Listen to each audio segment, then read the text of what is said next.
Hello and welcome, everybody. I am your host today for the Daily Friend Show. I'm stepping in for the brave and true, the young lion, Nicholas Lorimer. It's his birthday today, and we wish him a very jolly birthday. He's a very hardworking chap, and so is taking a well-deserved break. And into the breach, he has asked me to step, and so I go. I'm joined, of course, by my fellow young lion, Hermann Pretorius. A roar and a hello to you. Good morning. Well, good afternoon. I must say, we might not have Nick here, but we do have a glorious beard. And I mean, that's a close second best. Yeah, that's what keeps us together. It's the facial. It's the facials. Terence Corrigan is our lead guest today. He's going to be talking to us about something very interesting. How are you doing, Terence? Oh, I'm good. Do you want a roar from me too? Please. Rawr. Ah, that is a good one. That is a very good one. I like it. So off to a roaring start.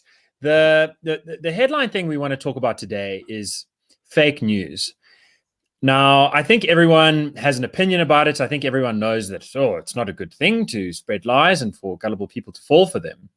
But Nicholas Lorimer and Terence Corrigan, Terence in the lead, have written a really insightful report about the state of play. And rather than sort of going from the outside abstract principles and moving in, I really want to start, Terence, with the case studies that you guys go through. And in particular, the case study of, I think, what could correctly be called the Facebook genocide, the genocide in Myanmar, which took place largely between August 2016 and October 2016 and 2017, but in some senses is continuing today. Sort of headline stats are 25,000 people killed, 750,000 driven out of their homes, maybe even all the way out the country. And bizarrely, the internet shut down. And now that last fact might seem trivial, but it does, I think we've already given the game away. It does play an integral role in thinking about this case. Terence, walk us through it and tell us why it matters. Are you talking about fake news in general, or the no, this case study in Myanmar? Okay.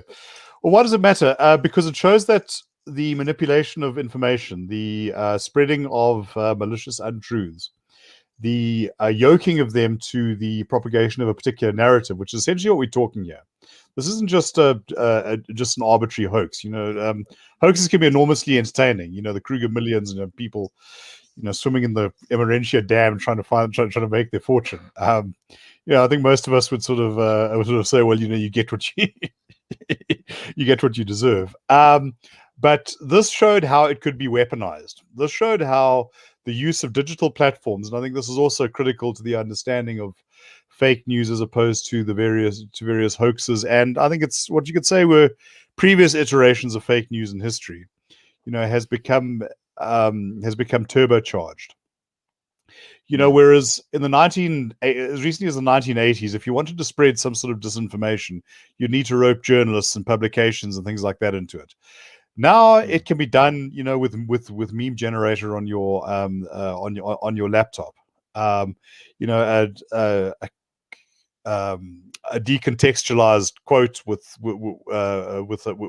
some images, and this was what essentially happened in Myanmar. You had a case of a population that was still in its technological infancy, if you like. I mean, the internet was relatively new. It didn't have a huge penetration, but it had a rapidly growing penetration. And it was possible to sort of, in a sense, shock and awe people who were on social media with this propaganda. In part, I think because it was a completely new experience, and it could sort of bring these images and these feelings into your very living room, or wherever you were. And that was used to spread incitement, to stigmatize the Rohingya who had already come out of who had long been viewed as a kind of alien element in society, so they were already in a precarious position, and to justify the actions that were taken against them. If this attracted adverse attention outside the country, well, for those within, it was almost a sort of an active purification. So I think it's while it is an extreme case, I think it shows us that that the costs of free speech of fake news can at times be measured in dead bodies. Yeah, and I think part of what that case study in particular highlights is that the usual gatekeepers that you might want to rely on to stop this kind of thing aren't necessarily there to help out. So, part of the allegation is that the military itself was spreading this fake news, demonizing Rohingya, stigmatizing them, accusing them of setting their own houses on fire, accusing them of attacking villages that they didn't. And so if you want to rely on the government to stop the spread of fake news, well, here's a problem. Sometimes the government is the very agency that is spreading fake news. And here's the other problem. If you want to rely on Facebook to stop spreading fake news, well, here was a case where, as you say, you can measure the toll in dead bodies. And yet the intervention wasn't so great. Do you want to walk us through some of the other case studies that you guys talk about? Well, the most concise, or the one in which I think we could get the most comprehensive coverage was the case of the so-called Catholic Covington kids, the Nicholas Sandman event. And I think many of us can actually remember that unfolding in real time. There was this anti-abortion march in America, on Washington D.C., which coincided with a protest by Native American activists. And while this group of kids, some of whom were wearing MAGA hats, were waiting to go back to their home in Kentucky, there was a standoff with a Native American activist, and this became, for a couple of days, the great global symbol of white supremacism and everything that was wrong with America. Until the facts started to trickle out, which showed that at the very least the situation was not as cut and dried as it had been initially presented, and I would say actually disproved the whole narrative. And I think important to understand what we talk about with fake news is narrative. It's not about, as I say, not just about a couple of lies being told. This is about how all of these things combine and influences our perception of the broader reality. So what we had in the initial narrative was this arrogant white kid, scornfully confronting a revered Native American elder who had come to stop this crowd from tearing apart some bystanders, while the kids around mocked him and screamed "Build the wall." Now, you actually watch that entire footage, which goes on for I think about 90 minutes, and this was helpfully uploaded by a group, the Black Hebrew Israelites, who are regarded, very eccentric, colorful characters, are regarded as a hate group by the Southern Poverty Law Center. And it takes, for a group on the left to get onto their hate list. It's something quite special. As I say, this video was taken by their people and showed them for like an hour berating the Native Americans, and how you've got to come away from your philosophies and your doctrines, and you worshipping totem poles and whatever, and you must come and worship the true God. None of which attracted much attention. There's some discordant school chanting by the Covington kids. Apparently, they had a sort of back and forth with the Hebrew Israelites, and into this walks Nathaniel Phillips, the revered Native American elder, Vietnam veteran, beating his drum and apparently, praying for peace. who claimed, he was mobbed and prevented from retreating. Well, it's very clear he entered that crowd and had no intention of retreating. He was trying to move through the crowd. Nicholas Sandman, actually, within context, just seems to sort of sit there rather confused to wonder why is this guy standing in front of me beating a song, making a non-lexical chant that I can't understand. So if indeed this was an intervention to stop violence happening, it was certainly a very eccentric way to do it. There is no and I watched all the video clips I could find in it. There was no evidence that anyone screamed "build the wall." But and it turned out that Mr. Phillips was not in fact a Vietnam War veteran. He had served in the United States military in the continental United States for the latter part of the Vietnam War era. Now that's a big and important difference. Now, and he claimed to have been a recon ranger, which turns out, I don't know, there's some dispute that he was actually talking about his activism, but he seemed quite happy to sort of feed this narrative. Can I ask you, just for a point of clarity, who is berating who in terms of worshipping totem poles? The Black Hebrew Israelites were berating some of the Native Americans.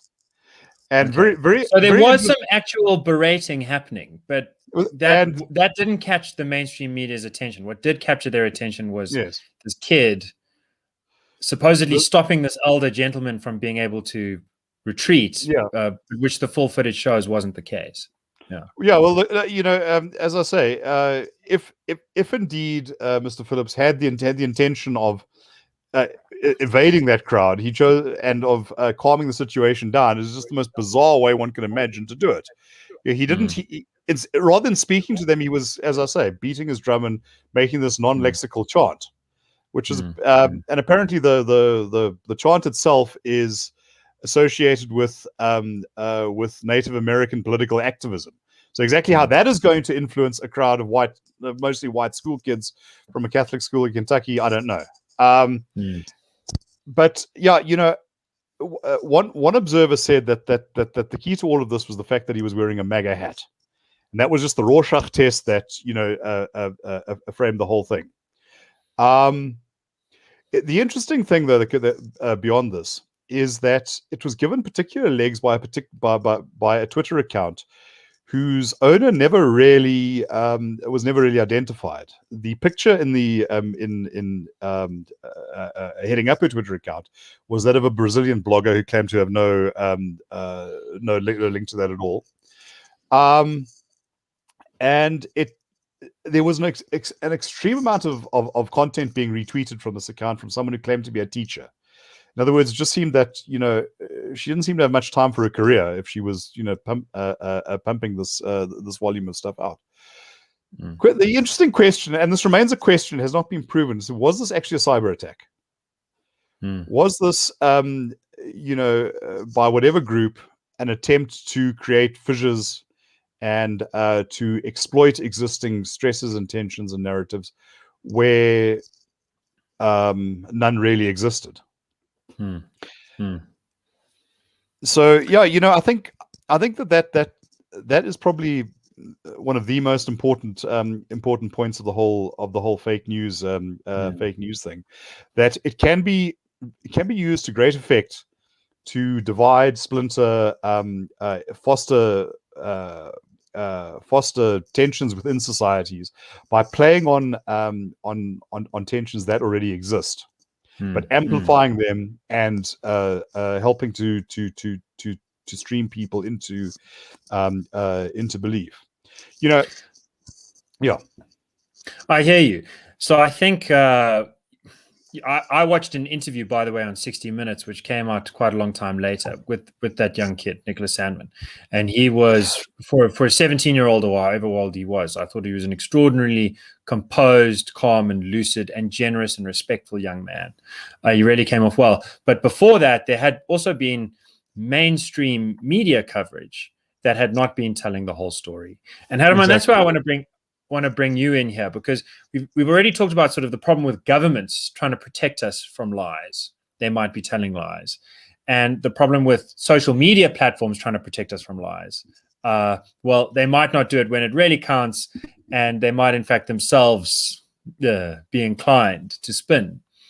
But the mainstream, the trusted gatekeepers, the grand editors and producers, do you think that the recent era of the internet has shown much reason to hope that we can expect them to stand up to this challenge of seeing through the attempts by nefarious actors to drive wedges through society by means of fake news? I think I would say the short answer is no. But that sort of depends on a few factors as to what do you regard as traditional media and so on. Because my thoughts on this are quite chaotic, because there are so many elements here to weigh. Firstly, what is traditional media or news? Mainstream news media. Is there such a thing? Isn't it all just alternative forms of media responding to the previous alternative form of media that was in vogue? And then, of course, it sort of flows through to what's the solution for this. And interestingly, I think the first instance historically that I could find of fake news or false news dates from 1688, in the Glorious Revolution, where the Glorious Revolution. William, was it William II or something? I can't remember exactly, where he issued a decree forbidding in his kingdom the issuance and spreading of what he called false news. So can the editing establishment and the journalistic establishment form a countervailing force to this? I don't think so. And I think the answer is no, for a few reasons, and we can perhaps look at South Africa specifically. We have in South Africa the driving of the white monopoly capital narrative. That's quite clearly was an instance of a deliberate narrative created with intent, with malicious intent, one could say, from a toxic relationship between a private sector actor, Saatchi and Saatchi, I think, and no, not Saatchi and Saatchi. Bell Pottinger, of course. Pottinger. Sorry. Yes, sorry. Lord Bell and Saatchi were the two PR advisors to Margaret Thatcher, so I sometimes get them mixed up. No. But so you had this free market entity that clearly didn't have enough integrity to protect, to be a countervailing force. Then you had government entities or political entities that drove this while in government. So government there clearly wasn't too much of a constraint on it.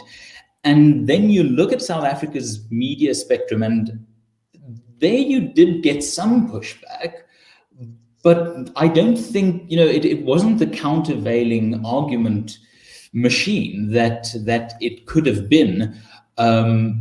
Since for about a decade, I think white monopoly capital was accepted as a truth, like BEE is beneficial to Black people, just an accepted, unexplored fact that forms so part of the narrative, of the dominant narrative.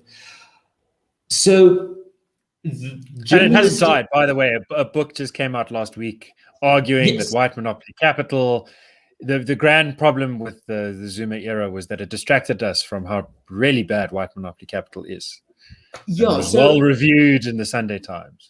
And I think that goes to your point, but it does open a more difficult question: is what is the right response to fake news? Because Terence at the beginning there had a bit of a slip of tongue, but I think something that we should look at is what is the cost of free speech? Is fake news and the horrors that it can lead to the price of free speech? If it is, it's a more expensive price than just a theoretical one. But I'm just rambling now. Well, so let's flip that back to Terence. Terence, Hermann has taken us back to South Africa from Myanmar and the US culture wars, and this is where we live, and it's a good place to talk about.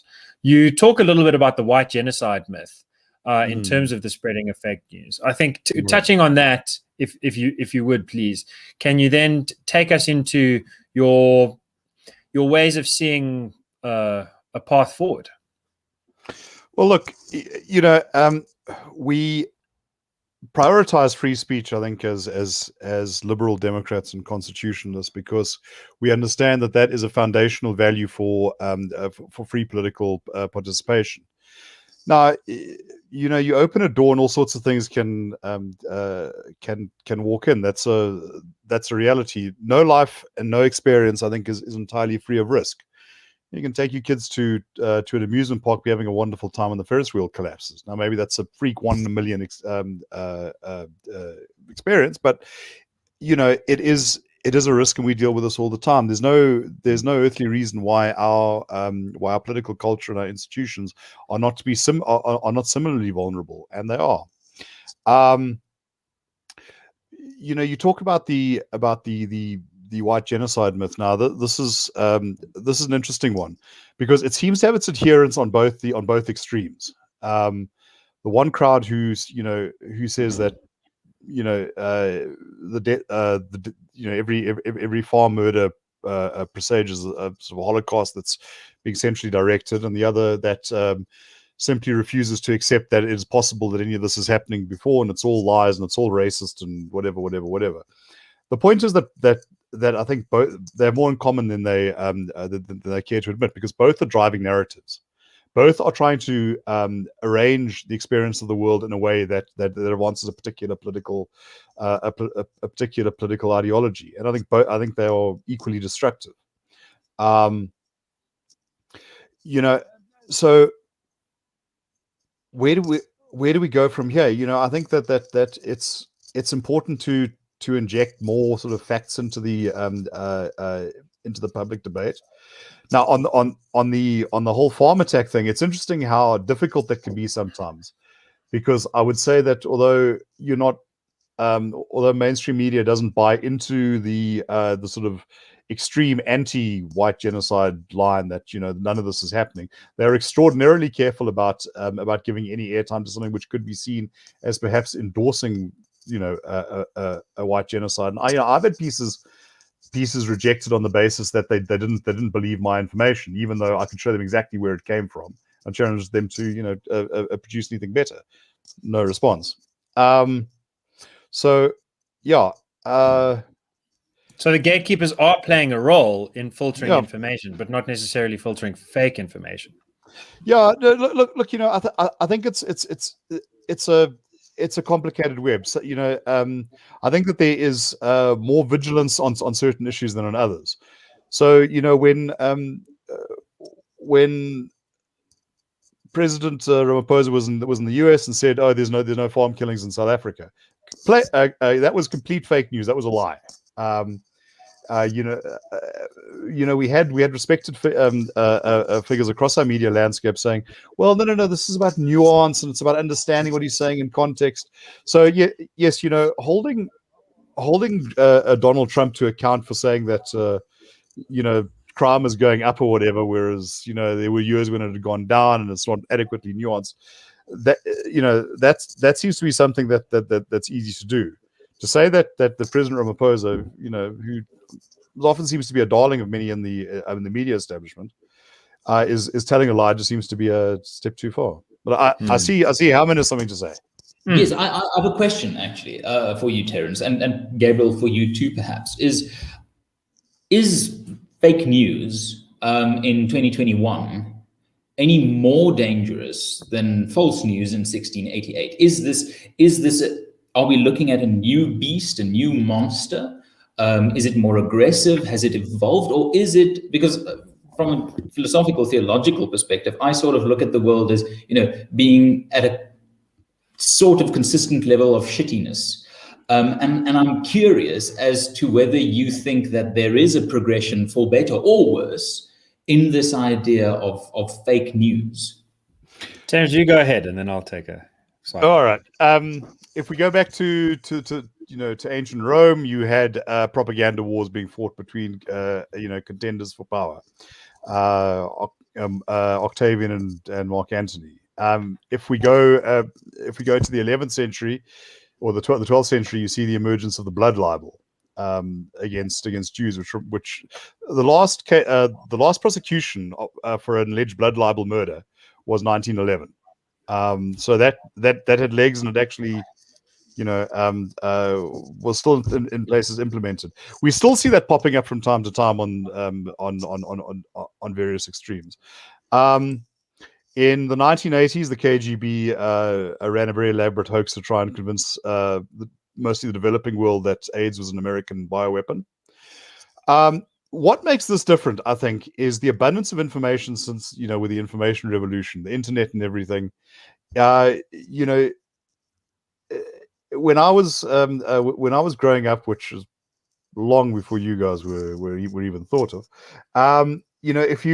if you wanted to look something up, you went to a big paper encyclopedia. You can't carry that around with you. You can do that with your smartphone now.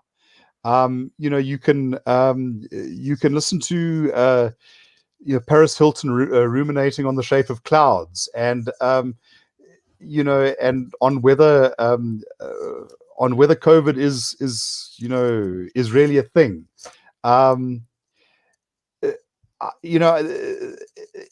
The reach, I think, has become so much, both in terms of distance, but also in terms of intensity.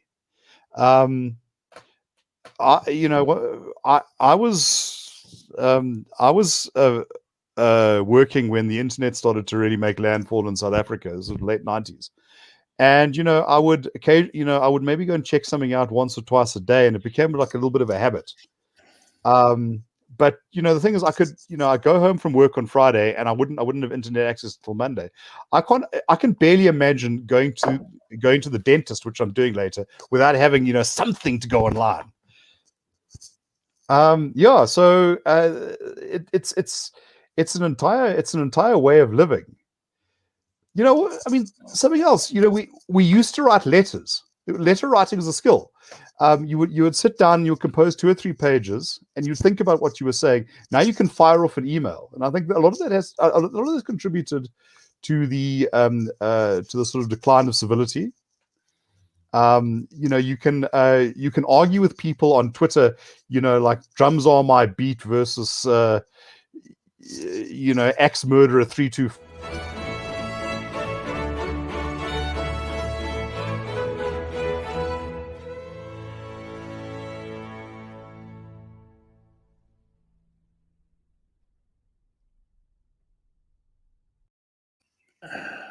Sorry, guys. My mouse has been going. My whole computer's going crazy here. Well, I was just wondering whether I was giving away someone's Twitter handle.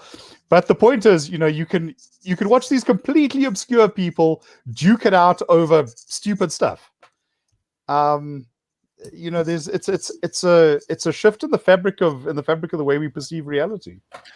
So yes, I think Terence is right. So my way of looking at it is a little bit like this. And I was confronted with this question just last week at a Yale Global Seminar where I was a guest speaker. And my line is something like this.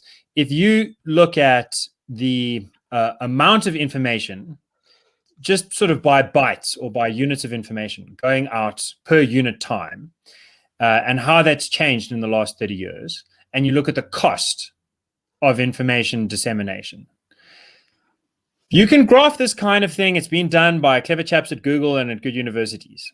And you do the same exercise around the time that print media, that the Gutenberg Bible and what came after emerged.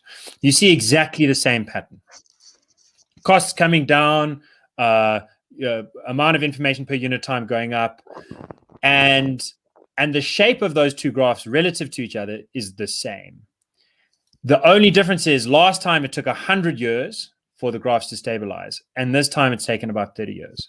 So what happened in that 100 years was basically the 100 Years' War, terrible times in Europe, the Reformation, religious, terrible feuds that quickly became not about religion, that were actually just about ridiculous things.